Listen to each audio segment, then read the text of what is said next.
What is going on, everybody? It's your boy Gsluke here with a live stream going over week 2 main slate over on Draftkings. We're going to go game by game, talk through some of the injury situations, potential stacks, right? Not every team's going to be a stack, but the ones that are especially attractive, we'll talk about and go over some of the pieces of chalk in each lineup, each game that might be a little bit chalkier than the next. So definitely adding in a little bit of the game theory side. And of course, it's a Friday. We're chilling out here. I have a little bit of cough myself, so excuse me if I have to mute the mic at any point.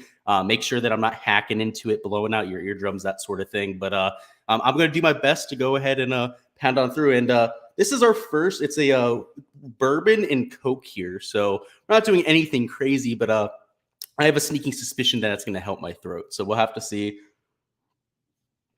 It tastes damn good, that's for sure. It's a Four Roses bourbon. So it's one of the sweeter type of bourbons that you have out there than mixed up with your good old Coca-Cola, right? So let's go ahead and hop into this. So I'm going to share my screen. We're going to start with the games that are at 1 o'clock, obviously. I'm going to have my projections up on the side, which if you're looking for access to those yourself, you're going to have to join the Patreon there. But on there, you'll be able to follow along when I talk through ownership. I'll reference a few people specifically. Everyone out there that doesn't have access, you'll be able to hear those guys. But if you're looking for the ownership of some of the pivots, and I mentioned that, maybe one of these wide receivers is a little bit lower owned than he should be, on that sheet, you can see exactly how much. So let's go ahead and start this off with the first game here, which is going to be Carolina at the New York Giants. Excuse me, guys. My throat's definitely giving me a little bit of an issue here. This should be one of the lower action games that we have out there. So let's go ahead and bring it up over here on the sheet. So Carolina at the Giants, the game total is 43.5. And I guess just in general, just to give you a general idea of this slate, there's one or two competitive games that are going to have a little bit higher totals. I mean, last week we had Cardinals and Chiefs, two mega offenses going against each other. That was a high total game. I mean, Bills and Rams week 1, right? That was a primetime game, but that was another really high total game. This week, there's a few mega teams playing on the main slate, but they're in really lopsided situations against offenses that didn't look all that productive there in week 1. And overall, a lot of the totals are lower than we saw for week 1. It's a solid like 4 to 5 point bias. Here, we have a 43.5 point total, which for week 1 would have been among the lowest on the slate. This is actually just slightly below average. So obviously the Panthers are going to be a little bit rush heavy as we saw in week 1. New York Giants were a lot more effective with Saquon Barkley than they were with Daniel Jones through the air. So overall, I agree with the low total. I think that it should be a relatively close game. I do think that maybe the Panthers should be favorited here, though. So that is despite being on the road. Obviously, a lot of the Vegas lines bake in the home field advantage for right around a 3-point advantage. So perhaps the actual talent level spread between these two on a neutral field would be something like -1 to the Panthers. But I think maybe it should be something like -3 or -4. So I actually like some of the Carolina Panthers. Just go over here to DraftKings, talk through them. So we'll do it team by team. I wouldn't go with a stack. So, taking Baker Mayfield, even though he's super cheap, pairing him up with some of these wide receivers, Christian McCaffrey at running back, excuse me, guys, is more than adequate at running back, even at $8,900. But what I really like here, I mean, Robbie Anderson's going to be chalk after his first week. I don't think he's worth it, but $400 more, right? DJ Moore, a guy who on ADP was going in the first 4 to 5 rounds of your fantasy drafts. Not really a PPR monster, so not going to do it with usage, with small over the top sort of routes. It's going to be a lot of those deep plays, right? So he's going to be a little bit hit or miss for you. But in a large field GPP, that's kind of what I'm looking for. So I'm going to bring up his ownership, bring it up over here on the other tab. Now let's see what we've got. So at what is this price? $5,700? Yes. So at $5,700, I have him 10.9% owned, which is actually a little bit higher than I expected. I do have to admit there, but still something I'd be willing to get leverage on because even at this point, T. Higgins, by the way, is expected to play. We'll talk about the injury report for the whole week actually here in a second. But he's 14.7% projected owned right now, at least per my projections.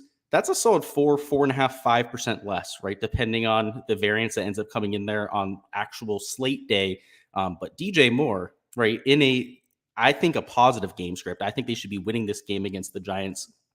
Even if they are the true underdog, like the Vegas spread indicates, that means they're going to throw more often, right? Baker's going to have to push it down the field, perhaps go out there and create some offense. And what better player than DJ Moore, who's their spark plug outside of Christian McCaffrey on that offense. So I like DJ Moore. Outside of that, I don't love Robbie Anderson. I don't love getting to guys over here like Ian Thomas, Tommy Tremble. They'll both see time at tight end there. The defenses are maybe worth a look, but I do think they'll both actually get some attention. So you can see they're both 32 and $3,000, so right in the middle when it comes to the pricing. Makes sense for such a close spread there, but I don't know. They're going to get attention, right? So they're going to be owned higher than what their optimal rate is going to be. So to get leverage, you're going to have to play. Let's see what their ownership is, just to give you an idea. So at defense, 3,200 and $3,000. So Giants are 5.1% owned, and the Panthers are 3.6. So definitely 5.1%, but the Giants is one of the highest in that range.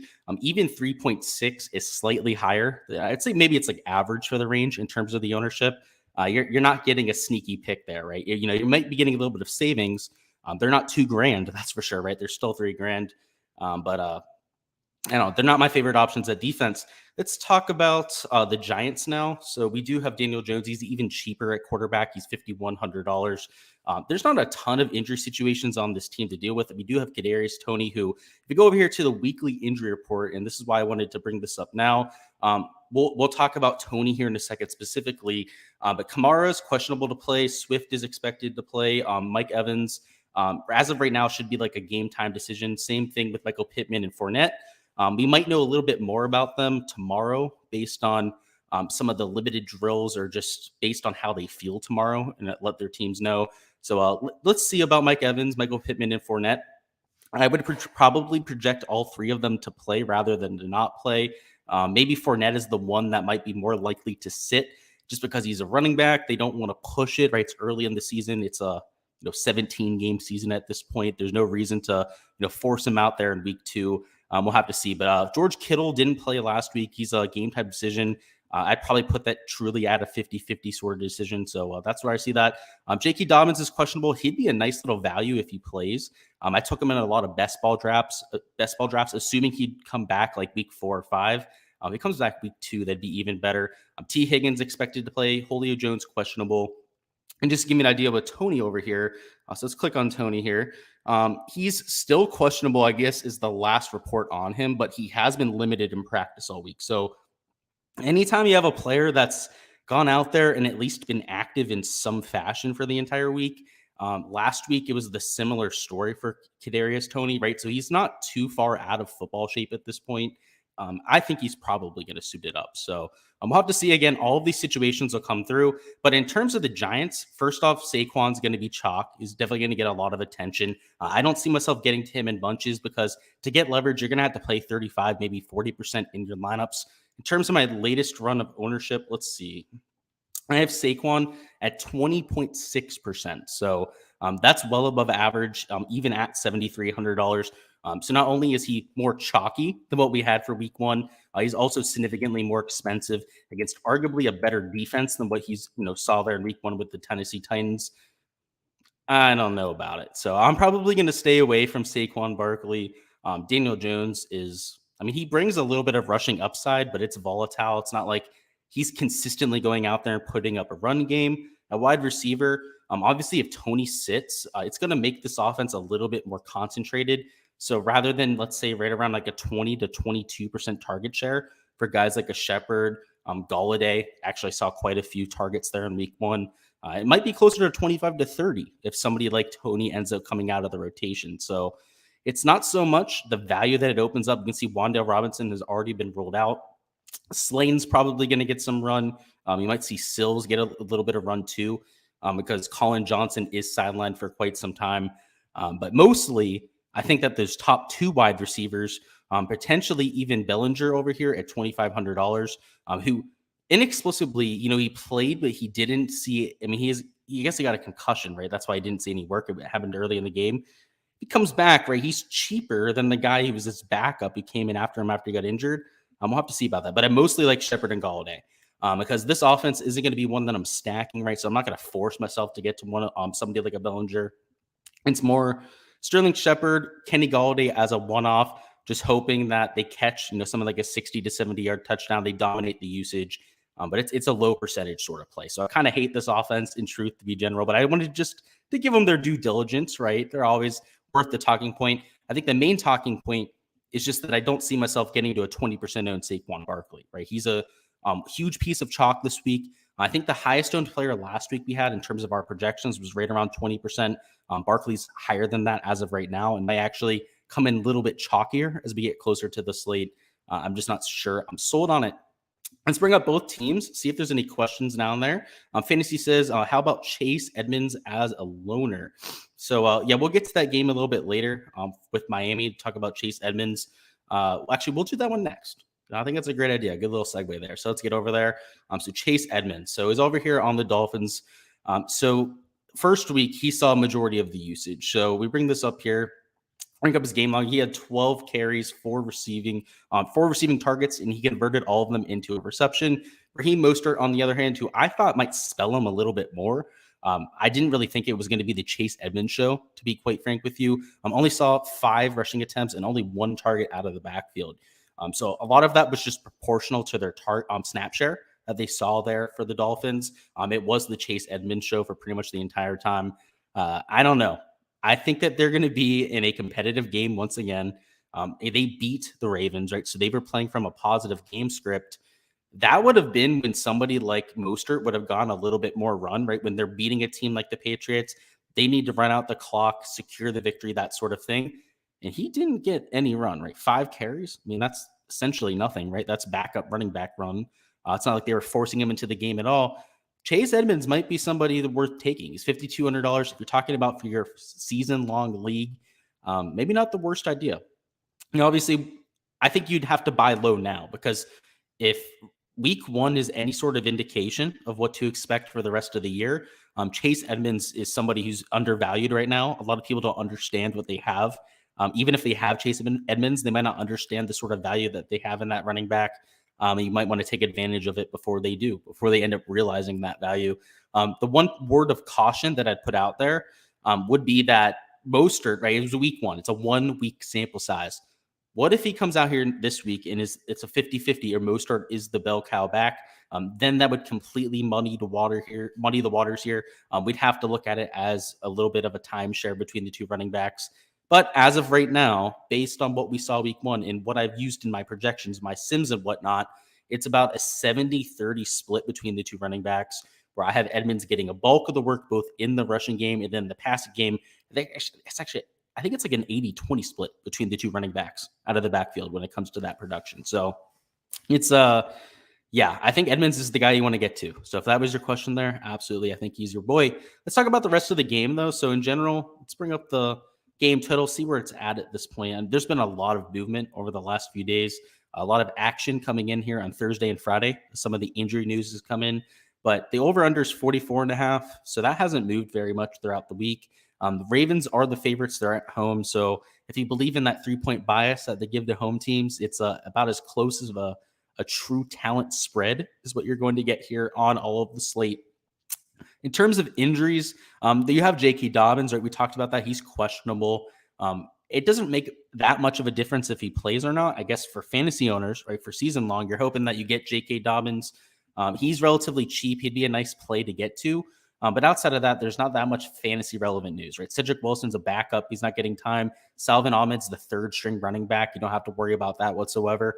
And then there's defenders. I guess, if Marlon Humphrey and Marcus Peters, or even just one of the two ends up sitting here, that would open up a lot more lanes for Tyreek Hill.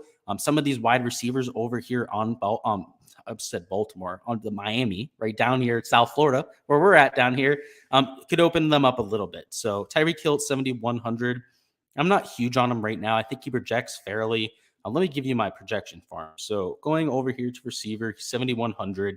I project him for 17.91 points, for 13.2% ownership. So definitely getting his fair amount of ownership, his fair amount of attention, which I think is well deserved. But I don't know, right? If you have both of those cornerbacks in there, it's a team that loves to dominate the ball with the Ravens. They are right around like a 55 to a 60% rush rate, depending on their game script, whether they're playing from ahead or behind.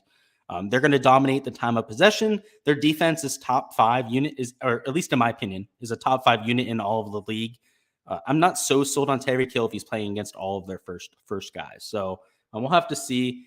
I think if those guys are rolled out, it's not going to change his ownership all that much, right? So if he's coming in at 13.2%, which as of right now is the number 3 owned wide receiver up top, he might be somebody to consider, but we'll have to see. A lot of that is contingent on some of those injuries to the Baltimore secondary. In terms of a stack here, and the game total isn't one that you'd really want to get to. If you get those 2 cornerbacks out, I'm not really against playing Tua here. Tua's not going to put up a ton of flashy stats. You're hoping that he can throw you 3 touchdowns, maybe rush for 1. He rushed for a few last year. He's going to be a little bit more cautious. We've heard that from Mike McDaniel, that he doesn't want to put Tua out there to dry. He doesn't want to put him in a bad situation to get injured. But Tyreek Hill at 7,100, I think he'd be worth stacking with a Tua. You could go over here to Mike Gesicki. He's only 4,300 because of how poorly he played in week 1. And that's going to open up a lot of value, right? So if you're taking Tua, who's only 5,600, you're taking Gesicki, even $7,100 Tyreek Hill. Let's see what that would put you at, right? If you started your lineup that sort of way. So let's add all 3 of these in here. You're at $5,500. And obviously your defense is going to bring that up even more. You can take another value pick at wide receiver. And even though somebody like Jonathan Taylor, for example, is $9,900, or Christian McCaffrey from the Carolina Panthers that we talked about at $8,900, you can fit him into this sort of build easily. Whereas if we're taking one of the premium stacks, which this week, that's where a lot of the ownership is going to be, just to give you guys a little bit of perspective there. Kyler Murray's well over 6%. Same thing with Joe Burrow, Tom Brady. Guys like a Matthew Stafford are over 8%. Derek Carr's a 9% owned quarterback. A lot of those sort of teams, which are first off more expensive because you have elite level talents on them, they're also quarterbacks that are over $6,000. Here, excuse me. Didn't want to blast out your eardrums there. Hopefully, you guys didn't hear that. Hopefully the mute button worked there. Either way, you're getting savings at quarterback. You're getting savings at tight end. You can actually pay up for some of the premium running backs that we're going to talk about in the later games. So I don't hate the idea of a Dolphin stack. Again, a lot of it's contingent on the injuries. On the other side of things, we played Lamar last week.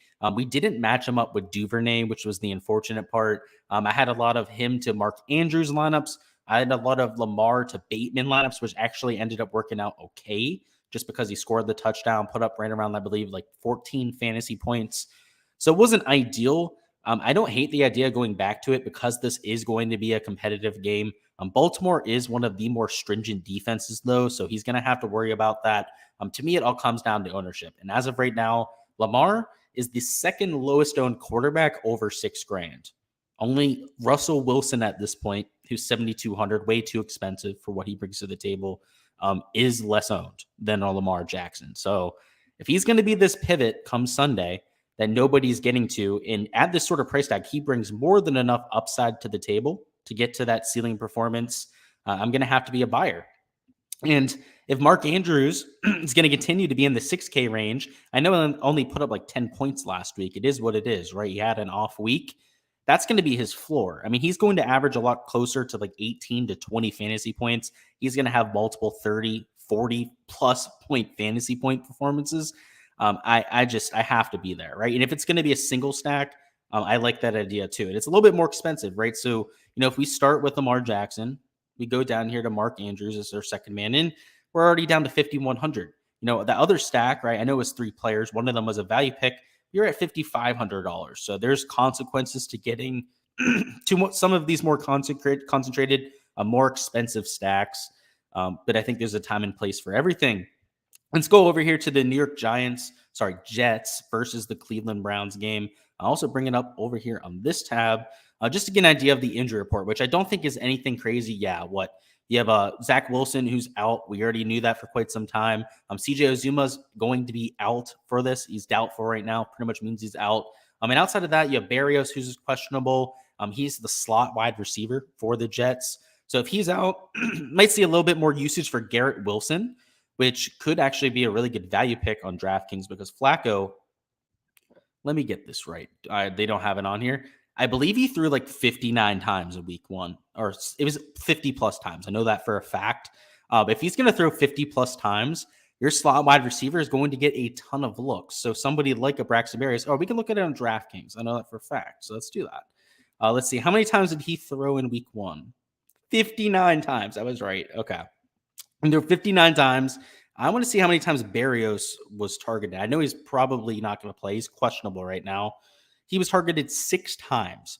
I mean, if you're going to get targeted 6 times, you're somebody like Garrett Wilson, who already played in week one. He was targeted 8 times, right? Now, if Berrios is going to sit, that's just going to solidify him even more in terms of playing time. We know Elijah Moore, Corey Davis are going to see a lot of time on the outside. That's kind of their role. I guess Elijah Moore sometimes goes into the middle, and that's why you saw Garrett Wilson play the outside a little bit. But given his stature, I could see him playing a lot of those over the middle routes, the short, possession wide receiver sort of routes. I really like him at 4,400. And Corey Davis, I think, has some upside. He's more of a downplay threat. He scored the most fantasy points of anybody week one. I don't know if I'd count on that for week to week. He definitely has the lowest floor of all of those wide receivers. But yeah, Garrett Wilson, just especially if Berrios is out. Again, a lot of this is injury dependent. Could be an absolute goldmine. In terms of stacking this team, I don't know if I can get that right. He threw 59 times. That's the argument for stacking the Jets, is that he's cheap. He threw 59 times. If he's going to have 40 completions, perhaps get a few wide receivers to like 10 completions. The issue is he threw a bunch to tight ends, right? Conklin had like 7 catches, 7 targets, 4 catches. A bunch of backup wide receivers got a lot of run. So first off, Berrios, right? You had Garrett Wilson, who was coming off the bench, getting a lot of run. The running backs saw a lot of targets, like Michael Carter, for example. How many did he had 7 catches out of the backfield? If those start to center around 2 targets, let's say maybe it's a Conklin again. Maybe he gets a bunch of looks, converts it for like 7, 8 catches. Elijah Moore goes out there, gets double-digit catches, because based on throwing 59 times, that's definitely within his range of outcomes. You'd love it. The issue here is it's going to be a lower-paced game. They're going against the Browns, which obviously have a great secondary, great defense in general. So I'm not sure they're going to get all that much run. I mean, it's not going to throw 59 times. It might end up being something like 45, 40, like getting closer to the upper 40s, that sort of thing in terms of attempts.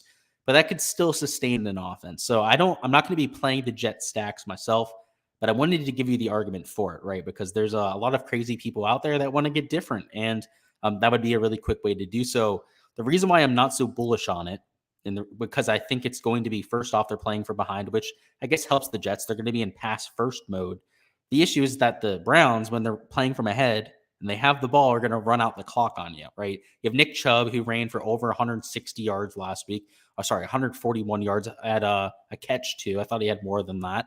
Kareem Hunt had like 2 touchdowns total. Yeah, 1 receiving, 1 rushing as well out there. Had 4 catches. He had 40 yards in the ground. So they ran for over 180 yards. They passed pretty beautifully too. I have to say that first off, Jacoby Brissett was a little bit more efficient than I thought he might be. He had a lot of throwaways. So the fact that he went 18 for 34 was a little bit irrelevant. He had no interceptions. He didn't throw the ball to the defense. There wasn't like there were like dropped picks. I'm not going to play Jacoby Brissett, but I like their offense, and I like these running backs especially. He seems like the type of quarterback that's going to sustain drives. It's not going to turn over the ball. It's, kind of like Alex Smith when he was playing for the Chiefs, and they actually had some pretty good years. I think he's going to have a similar type of performance. So I like him there. These 2 running backs, you could play either one any single week. And at this point, Kareem Hunt's probably a little bit too expensive for his actual role. I know he scored both touchdowns in week 1, but he also stole them from Nick Chubb. Those could have very well gone his way. He could have ended up scoring something like 30 fantasy points. I'm probably going to play Chubb at this point because he's only $500 more expensive than Kareem Hunt. So I can tell you for a fact that he'll be in my player pool. I love the situation. They're favorites against the Jets. What was the line here again? It was 6.5 points for the Browns. That makes sense. A relatively low total. Again, a lot of that is because the Browns are favorites here and they have such a rush-heavy attack. They're going to run out the clock. There's going to be a lot lower total plays in this game than what you're going to see in a lot of competitive games. And you would think that would mean you don't want to play this at all. But imagine if the Jets, for example, it could be as easy as this, okay? And this is why I wanted to talk about the Jet stacks. And the more and more I think about this, the more and more I talk about it, the more and more I want to play it, which is the scary part here. With Joe Flacco, let's say he has himself a game. They get the ball first. They score a touchdown, right? They get a stop on defense, right? It's not that hard to think that could happen. They score another touchdown. The script gets flipped on its head. The Browns, sure, they're still going to run the ball. That's their identity. That's what they're most efficient with. But they're going to have to start to pass and air it out a little bit. And you can see a script real quickly where that snowballs into the Jets being up by significant points, right? To a point where the game script is completely broken. Guys, like a Nick Chubb, Kareem Hunt, for example, aren't getting the touches that they need. But more importantly, a team like the Jets goes out there and it puts up the production you need as a stack. So I wanted to mention that it's not outside the realm of possibility for that sort of thing to happen.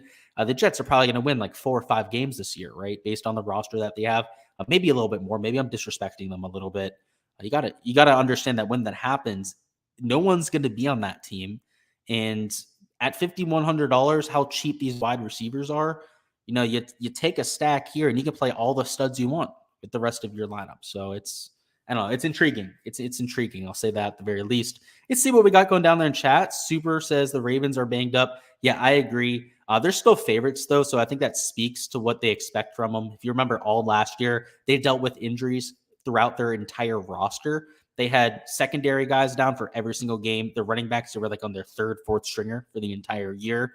They're used to it, right? They went through the entire season through the ringer with that sort of thing.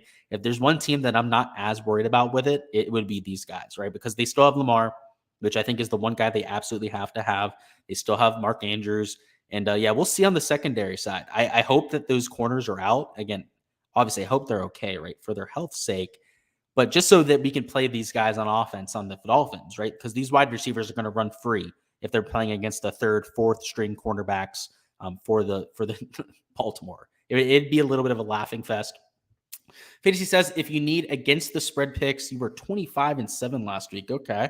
That's pretty solid, man. And you said you would have won every casino contest. Okay. That's good to know, man. I don't bet against the spread. I'm down here in Florida. It's illegal. But obviously there's ways to do it if I'd like to. Living says, sup, what's going on? Hopefully you're doing well, dude. Nice to see you down there in chat. Nick Marsh is hopping in. Says Trubisky is going to break the slate this week. That is a huge hot take, and that's the game we're getting to right now. And regrettably, I say this every time we bring up the Steelers. Regrettably, now we have to talk about the Pittsburgh Steelers because they're my team, obviously. They're playing at home. They're underdogs to a team that lost last week. So you'd think, maybe after beating Cincinnati, some people might give them respect.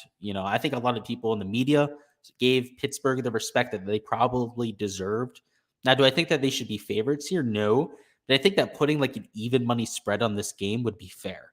I think that playing a 3-point spread towards the Patriots is blasphemous. I would bet on Steelers all day, the 3-point spread there. This is going to be a close game. Every time the Steelers and Patriots play, particularly when it's in Heinz Field, it comes down to the last possession. I can tell you because I've been to the last 5 games there in person in Heinz Field. I'm not going to be there this time. It kind of sucks. It's the first one I haven't been to for quite some time. The last time I went, I think I told the story. My brother came with me. He's a big Patriots fan. He was wearing his big Tom Brady jersey. It's when Tom Brady was still on the Patriots. And they lost on the last play. Pittsburgh got an interception. It was epic. Stadium went crazy. The point is, that's when the Steelers, I believe, were playing with like a backup quarterback. They had no one. It's like a Steelers-Ravens game. It's like a Steelers-Bengals game. No matter the talent level, it's always going to be a close game. So, obviously week 1, I thought it, I was saying like, oh, Cincinnati's going to beat them up. I was kind of just saying that, right? Obviously, as hoping the Steelers would play well. I didn't think that they'd win the game. That completely took me out of left field.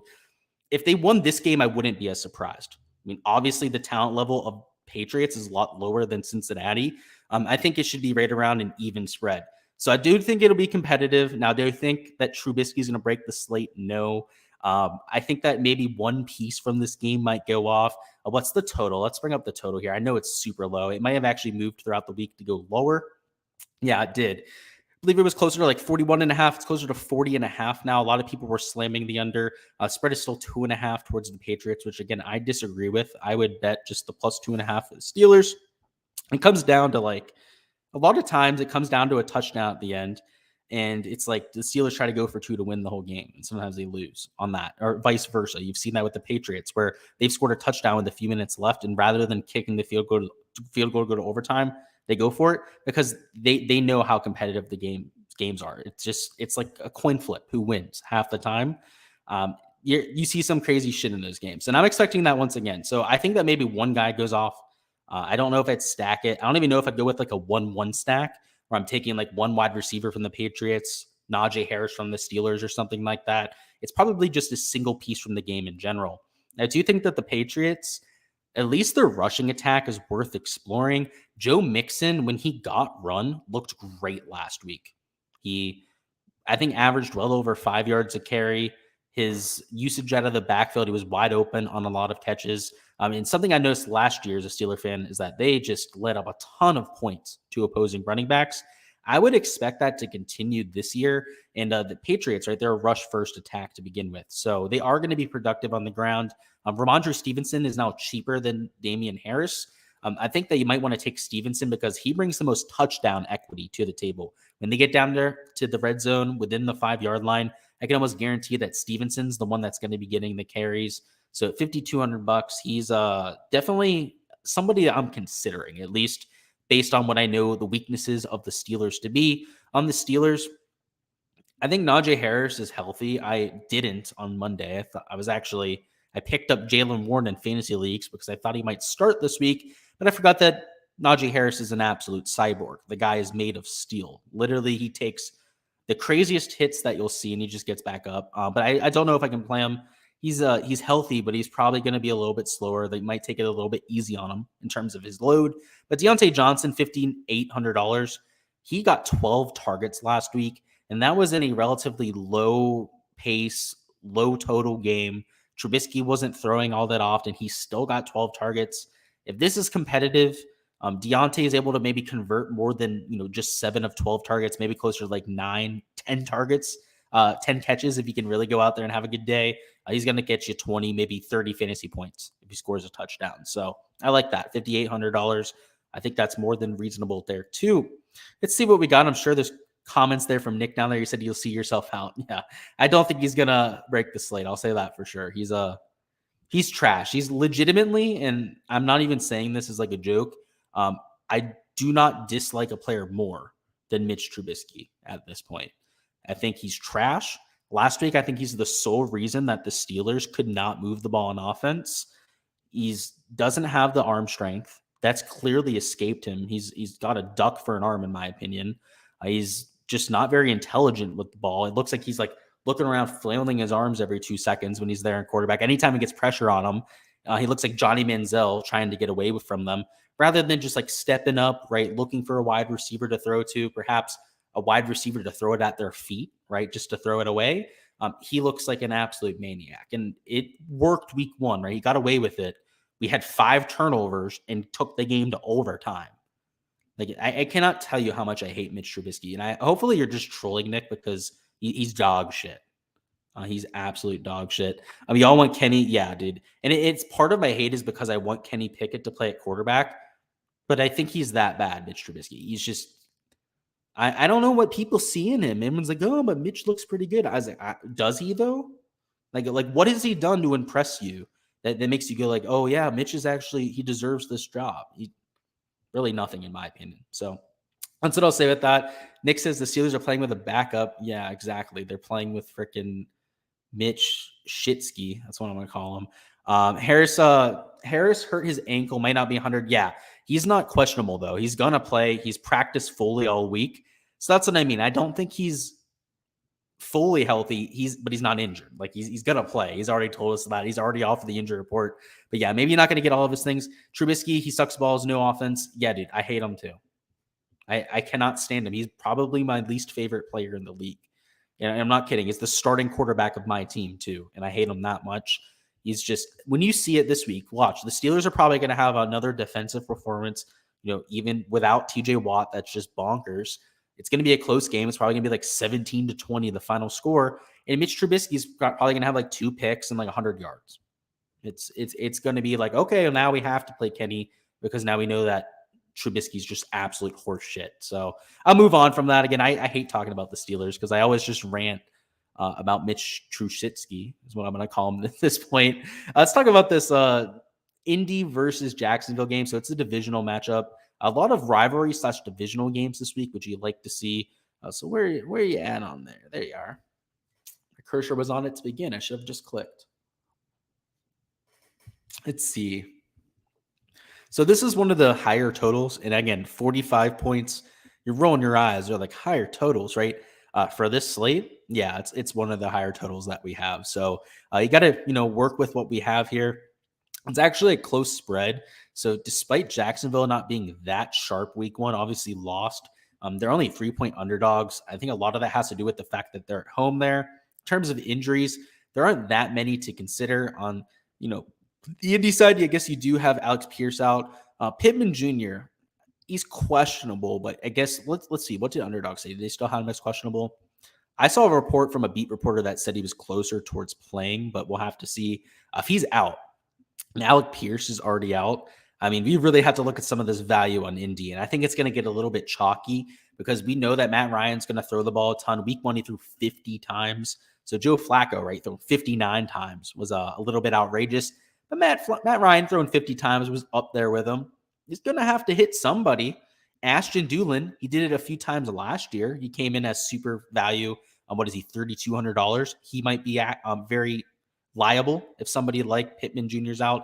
And let's see, Pittman Jr. had 13 targets last week. Those targets have to go somewhere. So Paris Campbell, the number one wide receiver at that point, is going to get some looks. Mike Straken right here is going to see some looks too. He already saw 2 targets in week one. You're going to have to consider some of these near min players for the Indy if Pittman Jr. is out. If he ends up playing, I think he's still a great value at 6,700. Got 13 targets week one. It's one of the higher total games on the slate. And you don't have to stack him with Matt Ryan. I think you can just play him on his own. Same thing with some of the value picks, right? Like a Doolin and Straken. I think that you could just play them in your own lineups. Mo Alley-Cox is going to be touchdown dependent. So unless you're playing in a large field GPP and you're playing like 150 lineups, willing to take on a lot of risk, then I probably wouldn't play Mo Alley-Cox because he is so touchdown dependent. On the other side of things, Trevor Lawrence is going to be a sweetheart of this channel until it works. Last year, I tried to be early on Trevor, right? I was like, you know what? I think this kid's going to be a stud from the onslaught. I was right at times. They don't have the game logs up there anymore. I was right at a few times. He had a few decent games last year, but far too inconsistent. And a lot of people blame that on Urban Meyer. And in the first week, Trevor Lawrence did nothing to prove that right. Went out there, fell flat on his face. Let's see, how many interceptions did he have? Just one. I had at least 1 or 2 that were dropped as well during that game. He's got to clean it up. So I might wait and see on him just because if Indy gets ahead, they're going to run the ball through Jonathan Taylor all day. So at $9,900, obviously you need this to be an Indy onslaught game for Jonathan Taylor to get the carries that he needs. But posted 30 points in week one, had 31 carries, had 7 targets out of the backfield, which is well above his expectation. Don't expect him to get you 4 catches a week. I'll just tell you that right now. Something closer to like 2-3 is probably what his average will be over the 17-game season.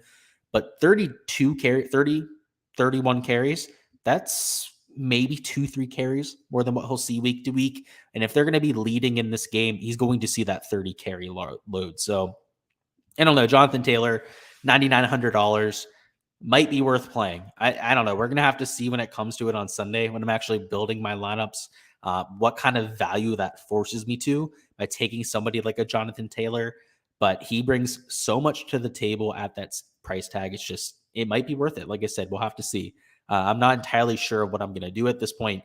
Other pieces on Jacksonville, especially at running back, I'm not the biggest fan because it is a timeshare. I know Jerome Robinson, I should not call him Jerome Robinson. That's the Cleveland running back from like 6-7 years ago, maybe even longer at this point. Geez.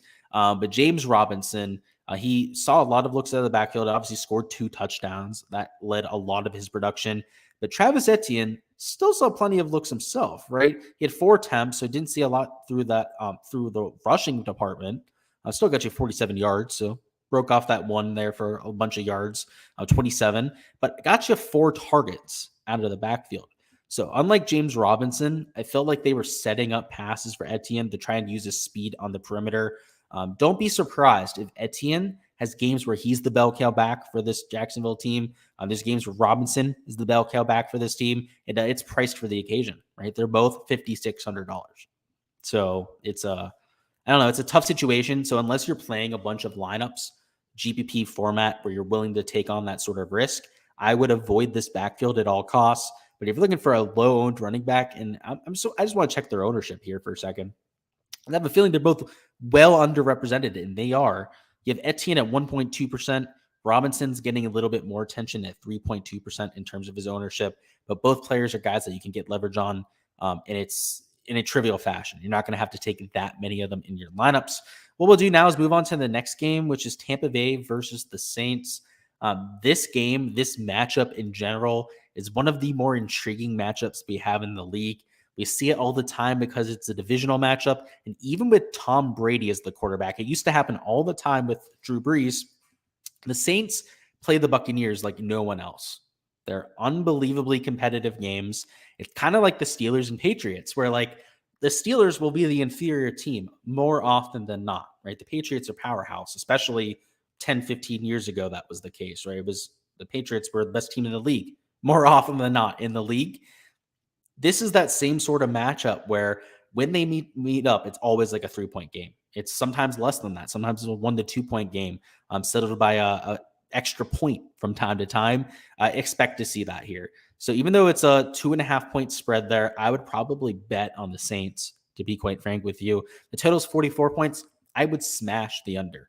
These games also tend to be low scoring affairs. There was a 9-0 game last year where the Saints ended up winning that game.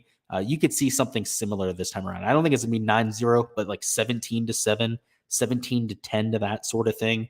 Even like 17-13. Those type of scores are the type of game that I'm expecting here. So in general, you probably wouldn't be surprised to think that I hate it. I do. I don't see myself playing this game. Tom Brady's expensive. Lenny Fournette is, of course, questionable. So if he doesn't play, you could see guys like Rachaad White see a little bit more looks. Even Keyshawn Vaughn, he'll probably get a lot of the look between the tackles early in there in the game. At wide receiver, you have like Evans, who's questionable. Chris Godwin's out at this point. Even Julio's questionable. So you could have a lot of value wide receivers here. So I could see people being like, oh, I got to take Tom Brady and this cheap wide receiver stack here. But yeah, especially given how well the Saints play them in the past, they might score 10 points, 17 if they're lucky out there. And that stack is not getting there if they score 17 points. So I could just tell you from a fantasy perspective, I think this game is a wasteland. Like, I don't even know if I'd play the Saints side. Like they normally get played tough by the Buccaneers too. It usually ends up being a low scoring game. Kamara's questionable. We don't even know if he's going to end up playing. Same thing with Melvin Ingram. So he might not end up playing if both of them are out. I guess Tyus Jones Jr. would be worth a few looks. It's a shit show overall. So we're going to have to wait to see on the injury situations there in New Orleans to see if there is a lot of value that opens up. But even if it does, I'm not going to be all that willing to play it. I think it's going to be a low total competitive game. The Saints probably win by a field goal. Moving on to the Washington versus Detroit game now. Bring it up over here on ESPN. There we are. These two teams are getting a lot of attention. It seems like they're like the fantasy darlings of the year, if I had to hand out that award at this point. And that is only going to continue as this is one of the highest totals on the slate. 48.5. It's a 1-point spread, so it's competitive. If there's one thing that fantasy players like even more than a high total game, it's a really close spread, right? Something like an even money or a -1 spread. So you're going to get a lot of attention here. People are going to play these teams in bunches. In terms of injuries, there's not much to speak of other than DeAndre Swift, who we mentioned earlier, is expected to play. So he's down here as questionable. That's not really the case. For Washington, nobody that's fantasy relevant. And I hate saying to just blindly fade this game, but if the ownership is going to be where I think it's going to be on this game, where I think that even Carson Wentz is going to get ownership, Jared Goff stacks are definitely going to get a significant amount of ownership in the large field GPPs. I just don't know if I can get there myself. The ownership levels I have them at currently aren't through the roof. You have 5% on Carson Wentz. Jared Goff, I have it right around 6% ownership. So it's not like they're 10% owned a piece, But don't be surprised if they get closer to like 7 to 8% here by Saturday. So at least by Sunday, I think they're going to creep up there in terms of ownership, because look at the pricing at wide receiver. Like Amon-Ra St. Brown, for all accounting purposes, is pretty much a wide receiver one at this point. Terry McLaurin caught that super long touchdown in week one, pretty much did nothing otherwise. We know how explosive that he can be. There's other cheaper options like Curtis Samuel, who really impressed in week one, scored multiple touchdowns. Jahan Dotson had a really good week one. Josh Reynolds had a pretty decent year last year, a few pop games towards the end. You have Hawkinson you could use as a stacking target. It just makes too much sense. And I hate to use that as my thought process here, but they're going to be way higher owned than people expect. So I'm probably just avoiding it, because if there's two teams that can mess it up scoring the ball and make this a lower total game that we think, it's Washington and it's Detroit. And now the defenses of week one were atrocious, right? Detroit lit up like 40 points against the Eagles.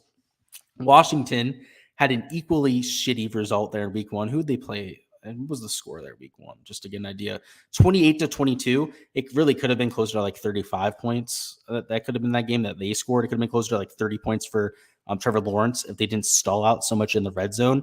I believe, how many field goals I need to check this now for Jacksonville. I believe they kicked 4 or 5 field goals on the day. I think it was 5, which is atrocious. Like, think about that. They could have scored like 40 points when all came down to, there's no kickers on this. I'm almost positive they scored 5 field goals.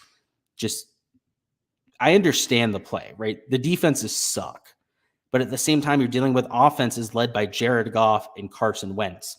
Are we really all that certain they're going to go out there and have that success? And even at just like the 6% mark that I have both of them at right now, you're going to have to play 15% of them in your pool to get leverage. It's not like you're playing the low-owned guys there, right? So just to give you an idea, Jacoby Brissett, who I wouldn't play, right, is 3 times lower owned than Jared Goff. Matt Ryan is less than half as owned. Jameis Winston, Tua Tagovailoa are lower owned than Jared Goff and lower owned than Carson Wentz. And somebody like Derek Carr is only $400 more expensive than Carson Wentz. And obviously the talent level difference there is massive between those two players.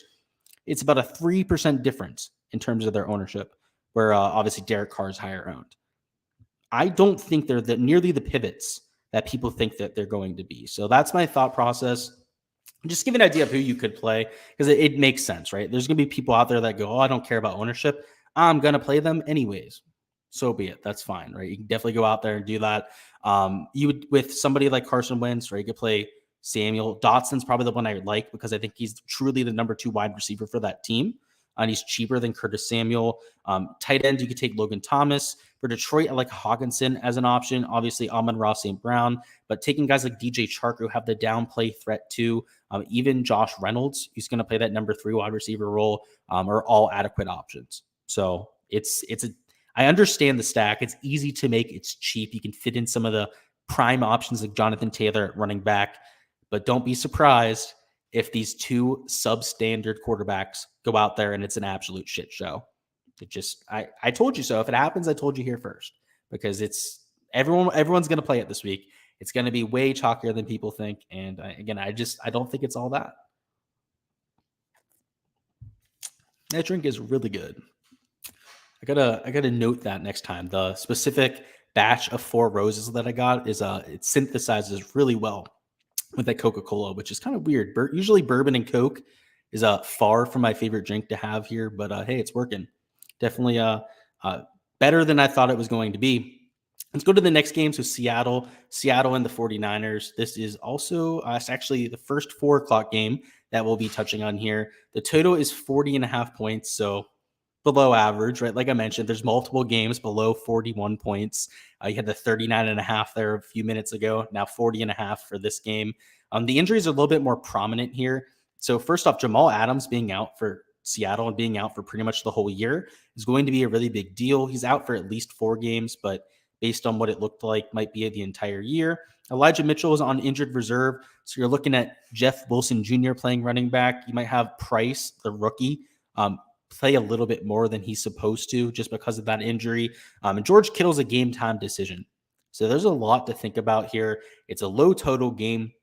And if you're going to try and get different, right, I think that Geno Smith might be the guy to try and get different with, because he brings a little bit of rushing upside to the table. And he didn't really show that in week 1, right? He ran 6 times, but he only got you 14 yards. He also fumbled, which obviously doesn't help you from the stat perspective. But the thing to note about Geno Smith is that he scored a lot of rushing touchdowns, at least per game last year when he had usage. And goes out there, scores you a rushing touchdown, posts a similar passing game like he had here where he has 2 touchdowns, like 200 yards. Now that's 25 fantasy points right there. And I don't think he's going to feed multiple players, but what's to say that DK Metcalf doesn't take a slant and take it to the house, right? He's viable to do that. I don't know, half a dozen times a year. He's that sort of talent in terms of his physical prowess. Lockett can catch a deep pass. We know he has that sort of ability. I think that there's some sort of stacking ability, right? But like maybe it's just a one-off.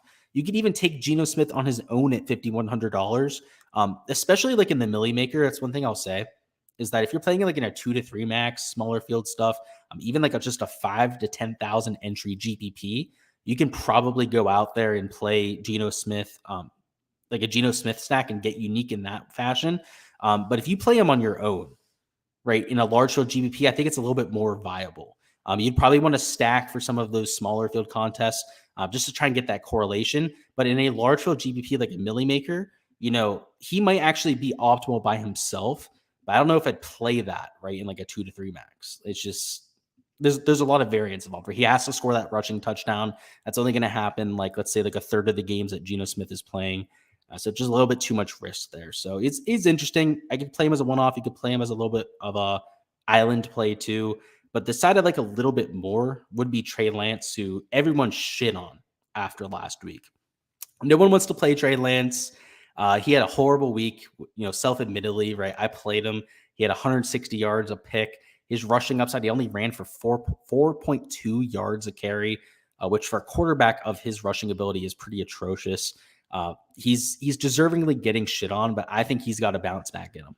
Right? Seattle defense, it looked pretty decent against Russell Wilson, but they were really amped up for that game. And because it was such divisional game, right? It had that going for it. So there's bad blood there. But the added factor with Russell Wilson returning to Seattle, you expected that to be close. You knew that was going to be a competitive game. This rivalry between the 49ers and Seattle isn't nearly as hated. It's not going to be nearly as amped up. I think that Trey Lance might be able to go in there and silence this team a little bit, especially because they're at home, right? He doesn't have to deal with that crowd noise that somebody like Russell Wilson had to up there with the 12th man. Now he's at home, a little bit more of a calm environment for Trey Lance. Deebo Samuel's a great option to use as a stacking. Obviously, if George Kittle's out, it's even more of a stacking option because he's going to get even more of a dominant share of both the receiving and rushing share for that team. One thing to consider is because Elijah Mitchell's out, you're going to have Deebo Samuel get even more rushing usage. So as a result, he's an even better play, $7,800. So he's a little bit expensive, but I think he's worth stacking with Trey Lance as maybe a one-off stack. And like I mentioned for Seattle, you can play somebody like Geno Smith, but I think it's like a large field contest sort of thing where you're going after all the money. Let's catch up on chat, see what's going on. What do we got down there? Of course, you wanted your Trubisky slander. Yeah, I knew you were trolling. You had to have been. That guy is just an absolute shit show. CJ says, I love Mitch going to bet the over on interceptions. Yeah, I bet the over on his interceptions. I bet the over on a lot of quarterbacks on interceptions. In fact, of the prize picks board, I think I bet at least 7 of the 10 that they had up. So yeah, especially Mitch Trubisky, though. He's easy money, as you said. Absolutely easy money. You're calling for the New England shutout. Maybe. Who knows, man? I think that game is just going to be a low-scoring little slugfest where one team's probably going to score like 17 points. Just to take it off here. And one might score like 3 to 10. Now, I don't even know which team it's going to be. Like I said, I would not be surprised if the Steelers won this game. Also wouldn't be surprised if because of Mitch Trubisky, they're the team that scores 3 points, even at home. So it's just, Minkah Fitzpatrick isn't going to return you a touchdown every week. You don't have J.J. Watt to go out there and just steal a ball. Sorry, I call him J.J. Watt. T.J. Watt, go out there and just steal a ball from the opposing quarterback twice in a game. It's just not going to happen. So, yeah, I tend to agree with you, man. I think the Steelers are going to have a rough week. If they end up winning, I'm not going to sit there and be like, oh, my God, wow, I didn't think that was going to happen. But yeah, you're more than likely right there. That's for sure. You said, try bourbon and Diet Dr. Pepper. Not so sweet. I am going to have to try that. I'm going to the store tomorrow, so I'm going to get some Diet Dr. Pepper because I would never drink that unless I was mixing it with bourbon. I mean, Diet Dr. Pepper doesn't really sound like my thing, but now that you mention it, the bourbon, obviously with the sugar in there, it's going to sweeten it up a little bit. I think I like that because, yeah, this is definitely a little bit sweet. That's why I've been taking my time with this a little bit because it's so sweet. I don't want to sit over here and get bloated all of a sudden. I'll be burping all over the stream for y'all. That'd be a little bit unprofessional. Let's move on to the next game. So we have Atlanta at the LA Rams. Over here with the injury situation, there's not that much to talk about. So Drake London still, actually they took him off the injury report, but he's still a little bit slow. You saw that in week 1. He's definitely still dealing with I guess the aftershocks might be a good way to put it of his injury. He's going to be a little bit slow for a while. Van Jefferson's out. We've known that for quite some time. That was made official today, though. Kyron Williams is on injured reserve. I still have no idea what happened to him. He went down during the opening night game. They never showed it and never returned to the game. And now he's on injured reserve. So that's great, I guess. I mean, that's bad for him. But in general, you have Darrell Henderson, who inexplicably got all of the touches at running back. And this is going to be something that we have to talk about here because they're huge favorites, right? So we're going to have to talk about the running back situation for the Rams because it's a relatively high total, 46.5 points. The implied total for the Rams is up there. It's one of the highest implied totals on the slate. So you got to think about it, right? It's a relatively high game total, and they're the huge favorite, right? So they have one of the highest single side totals on the entire slate. And we got to talk about these running backs, which I've dreaded doing this because I was wrong about Cam Akers. I thought this was going to be his year. I legitimately thought he was going to get the touches. He's second or third round pick out of Florida State. Stud. I saw him play at Florida State. I actually saw him in person a few times, especially on the college slate. Just was absolutely mauling the opposing team and got injured. And they've seen him all over training camp. We haven't.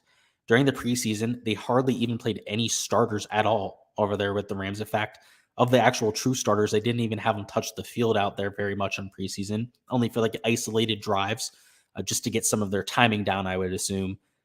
And then week 1, we were surprised with this whole Darrell Henderson Jr. thing. You should probably expect that to continue the rest of the year. And it just pains me to say because I took Cam Akers in a ton of best ball drafts. Like I thought this guy was going to do what Darrell Henderson Jr. did week 1, which is get the ball 13 times, in a losing game script, still get 5 targets out of the backfield, post a floor performance of something like 12 points. Well, his floor now is going to be 0 points. If you remember, he had 3 targets, but he had 0 yards. He had 2 negative rushes, 1 that went for like 5 yards, just tough sledding. He did nothing to earn more time. So Darrell Henderson Jr. is the guy you want to target here. Unless Cam Akers starts to show us some life, maybe gets down to like near 4,500 or something because he's posting little zero burgers from week in and week out.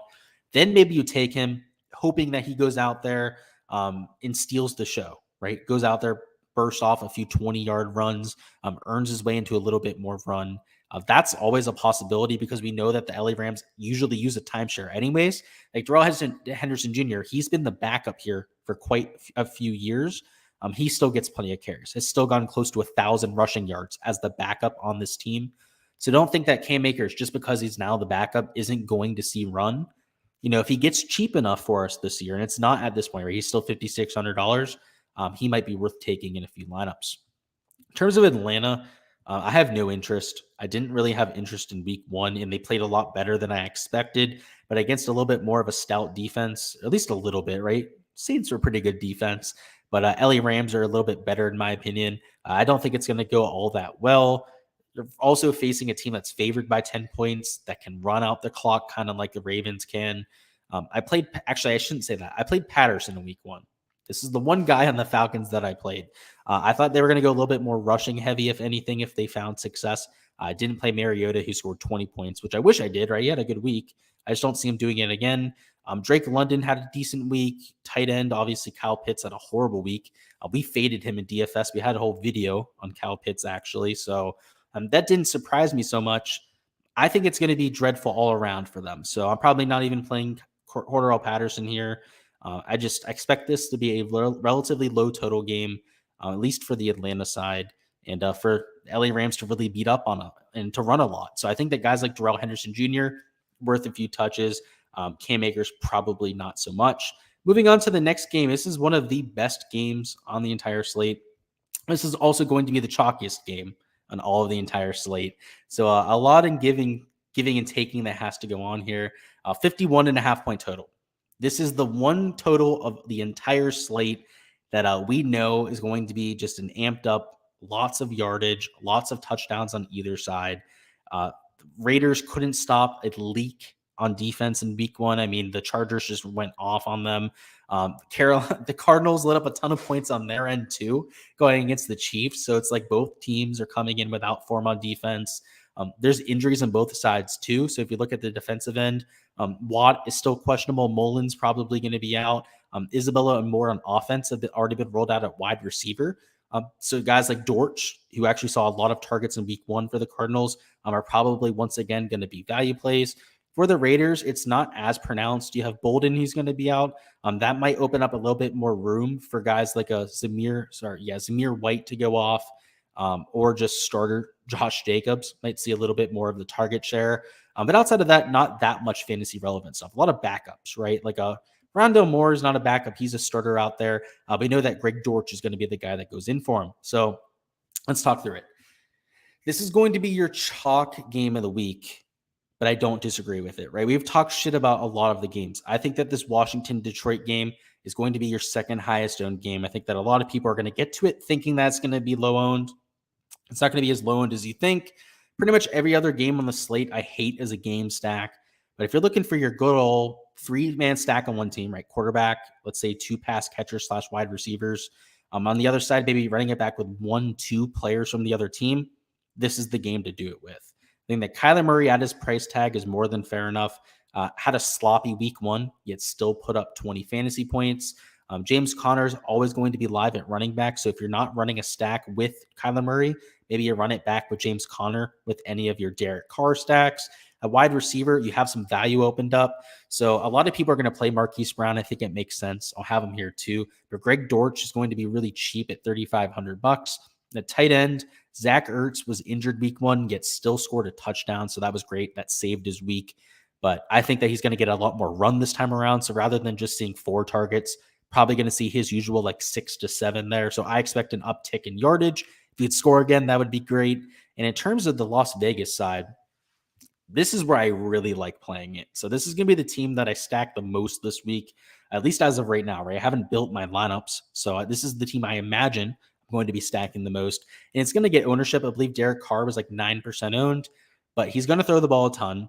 We know that a lot of those targets are going to go through Devontae Adams. So I think that this is just a lock right there, right? If you're going to play Derek Carr, you play Devontae Adams, and then you mix in your favorite option outside of it, which could be Hunter Renfrow, could be a Darren Waller, right? Really, those are my next 2 favorite options, but you can mix in Matt Collins, who is mixed in a lot. He's a down play threat. Could also use him in the red zone. He's a relatively large target. And I'm not a huge fan of getting to Josh Jacobs, but I've seen crazier things happen. So specifically getting to the Derek Carr, Devontae Adams stack, and then adding in a Renfrow or a Waller is one of my favorite plays on the entire slate. In fact, I'll probably build at least 25-30% of my lineups in that fashion, and then running it back with a few of the guys on Arizona we talked about, right? So Dortch, you could take as a really cheap run back.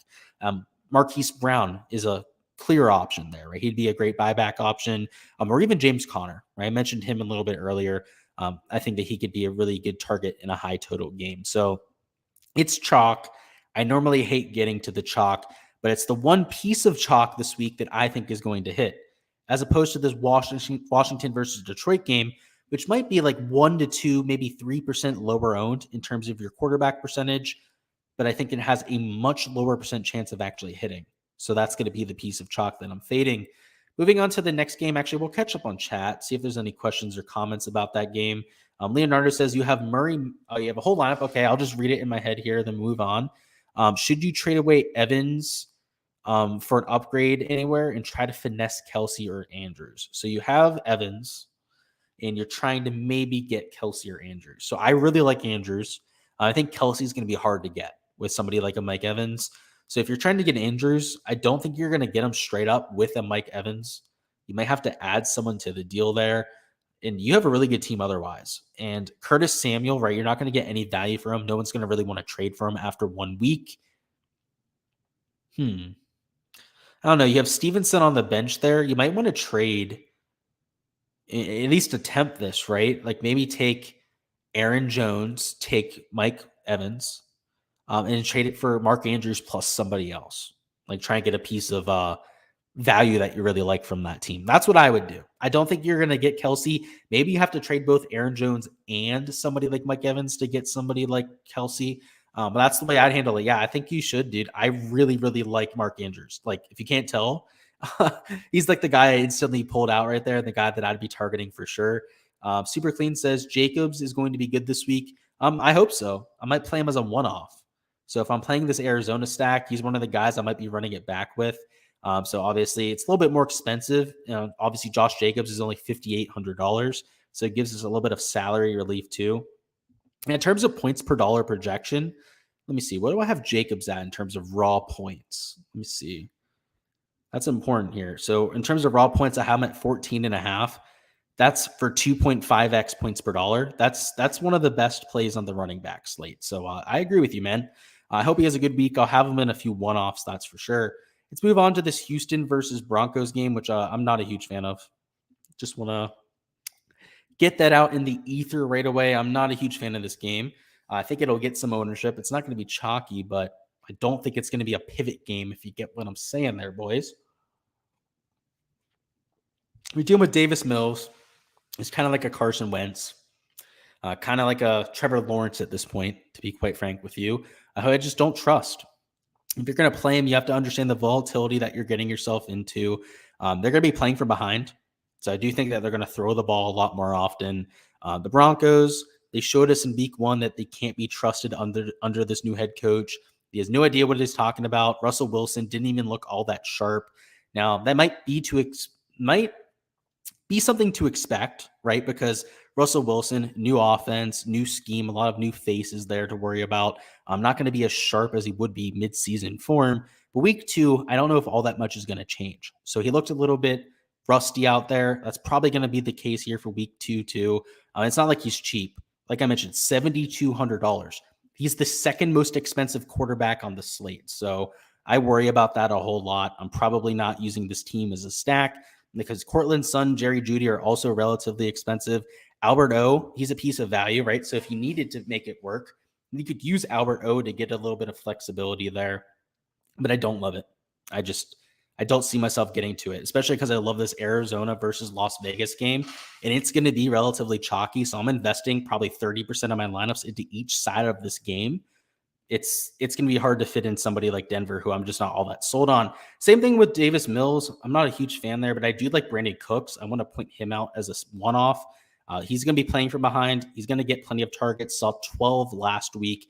Was one of the highest air yards players in the league last year. And also last week, I believe was in the top 10 in terms of air yards. You have to like that. He's $6,000. If he gets you that 50, 60 yard touchdown because of his speed, could very easily crack the optimal lineup. But that's all I've got to say about that game. I am not a big fan there. A game I'm a little bit more intrigued about is this I call it Denver, Cincinnati versus Cowboys game. So Dallas, who a lot of people like to make fun of Dallas, but it's because they have so much success historically. I understand it. People do the same thing to the Steelers. I understand. It's what you get, right? When you go out there and you win a bunch of Super Bowls, you're going to get haters. I understand it. But the Bengals are huge favorites here. And it swapped from I believe the Cowboys were favored by like 3 points to now the Bengals are favored by 7 points. Do we really think that Dak Prescott is going to make a line move that much, right? Going from Dak Prescott to Cooper Kupp? I don't think so. I don't think that any quarterbacks really should make a line move that much, particularly when Dak Prescott looked as bad as he did week 1. Obviously, the Bengals lost week 1 too, and they lost to my sorry-ass Steelers. So there's that going for it in this game. I think this is going to be a little bit more competitive. So it's a 7-point spread. I think maybe it should be like minus like 3.5, -4 for the Bengals, not 7 points. That's for sure. I think that's a little bit overblown there. And the total, a little bit higher. I think that Cooper Rush is better than people want to give him credit for. Now, am I playing Cooper Rush stacks? Absolutely not. But a Joe Burrow stack, running it back with somebody like a CeeDee Lamb, that sounds right up my alley, right? Perhaps taking Joe Burrow here as a bounce back. He threw 5 picks. That's not going to happen again. Jamar Chase got a ton of looks. Let's take Tyler Boyd. If Higgins ends up sitting, that would be really good for Boyd. But we just got the report today that Higgins is going to play. So he's still an okay play, just would have been better in the other circumstance. And then running it back over here in Dallas with the CD Lamb, who's a little bit cheaper now because of his lackluster performance in week 1. And if I think this is going to be a close game, it's probably a lot in part due to CD Lamb having a performance. So that's what I'm thinking for that game in terms of a stack. I'm probably going to play some Joe Burrow stacks. Now, Cooper Rush, right? I mentioned that I don't think he's going to be horrible, but at $5,000, I don't know what his ceiling is. And we need like a 25-point performance for Rush to be in the optimal. And I don't know if he's actually capable of it. So I'm going to stay away from him in terms of his stacks. But I like CeeDee Lamb a little bit. I also like Dalton Schultz as somebody at tight end that you can play. He saw 9 targets in week 1, which was a majority from Dak Prescott. So we can't look into that one too much, but he's clearly the number 2 option on the offense in terms of receiving threat after CeeDee Lamb there in offense. And in the red zone, I would imagine that Dalton Schultz also perhaps even gets a boosted target percentage. So I do like him there. In terms of buybacks, if you were just taking the Dallas side, it'd probably be a little bit expensive to get to. I mean, you're not going to stack Dallas, right? I shouldn't say this. So this would be more like a 2-on-2 or a 1-on-1 stack is maybe like a complementary sort of thing. If you're taking CeeDee Lamb, maybe run it back with a Jamar Chase. Or just take the 2 best wide receiver threats from either team. I think that's a pretty good way to go about it. What we're going to do now is talk through a few lineups. So I'm going to go ahead and add all of the games to the slate. There we go. All set there now. And just talk through maybe our favorite stack, which I talked about it before, right? It's this Arizona or it's this Las Vegas game. And I talked about Las Vegas because it's a little bit cheaper, perhaps being my favorite stack there. So let me show you what a Las Vegas stack would look like for an entire lineup. We're going to leave like 2 spots out just because the DraftKings overlords do not like that at all. But let's give you an idea of what I would be thinking through. So Derek Carr up top at quarterback. We know that. I'm locking in Davante Adams at wide receiver for these sort of stacks. And just to make this one a little bit more flexible, I like the idea of getting to Waller, but there's a few other tight ends I think we can get to for some value. Let's go ahead and take Hunter Renfrow. So you're going to take those 3 players on Las Vegas. I think that there's plenty of targets and usage to go around to sustain both of those wide receivers. And then on Arizona, we're going to run it back with James Conner. So we're going to fill one of our running back slots, but more importantly, I think there's a legit chance that Conner could score 2+ touchdowns here in a 50+ total game, which would be ideal for this sort of lineup. So there's more than enough opportunity for that stack to hit. And what I want to do now, just to give you an idea of like the main correlations that I'm using in lineups, is add a complementary stack. And I think a lot of people that start a lineup with a stack here are going to go to this Washington-Detroit game and try and add a secondary stack, right? Try and take like a 1-on-1 or something like that. Or they're going to start their lineup with a Washington or a Lions stack and then move over here to the Arizona-Las Vegas game for their 1-on-1 stack, right? I'm going to avoid that. I'm going to try and take a 1-on-1 stack from a little bit more of a sneaky type of game, right? So I talked about Carolina versus the Giants as being one of those games, but also this last game we talked about, Cincinnati versus Dallas, is kind of perfect for it. So just to give you an idea of this type of plays that you could take here, let's go ahead and take Dalton Schultz, who's the tight end that I had in mind that I talked about earlier, why we didn't take Darren Waller there at tight end. So let's take Dalton Schultz. And for the Bengals, let's go ahead and I guess take Jamar Chase. I don't know if we're going to be able to afford it, but let's go ahead and see if we can. That puts us at $3,200. We're just going to put in the cheapest defense on the slate now as more of a placeholder. So who do we got? It's the Falcons defense. And let's put the Texans one in there just because I like them a little bit more than the Falcons.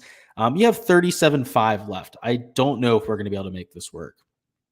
So just to see, if we go to flex and add a wide receiver that's near min, there were a few that we liked. You remember Straken, he's going to get a few touches. Matt Collins also should see the field. But Ashton Dulin, remember, if you have Michael Pittman Jr. out, we also have a few other wide receivers for that team that are questionable at this point. Dulin could get a few looks, already scored 7 points in week 1. That puts us at 4,300 at running back, and we can actually round out a lineup. So this would probably be a little bit too aggressive because, at $4,300, we're left with essentially nobody at running back, right? And we're taking the Texans defense. So the quick fix here, just to make this lineup work, would be to not be as aggressive with Jamar Chase. I imagined that we'd run into some sort of an issue there. And just to make this work, let's go ahead and add Tyler Boyd. He's a solid $2,600 less expensive there. And just by doing that, right, we're left with $5,000 remaining. You take like a $4,000 to $5,000 wide receiver. You take a $5,000 to $6,000 running back, and you finish out your lineup. So I don't hate that at all. That's how I'd be going after some of the correlations. Most specifically, right, this set of players, right, where we have this main stack and then the complementary stack of a one-on-one and what I believe to be maybe the second best game in terms of game script. That is all I've got, though. So let's see if there's any questions. There aren't. That's all right. We're going to go ahead and end the stream here, though. We're going to do this every single week. So Friday evenings, 7 p.m. Eastern time, breaking down every single game. So make sure you go ahead and set a reminder for next week. But best of luck with all of your lineups this weekend. Tomorrow, I'll be trying to put out a piece of content for my top stacks. May also do one for my top values too. So stay tuned for that. At least one video dropping tomorrow, if not two of them. Might even combine them into one, right? So rather than doing like 2 10-minute videos, just do one that's like 15 minutes long. But either way, guys, I appreciate all the support here. Go ahead and smash that like button before you go ahead and hop on out of here, and I'll catch you guys next time.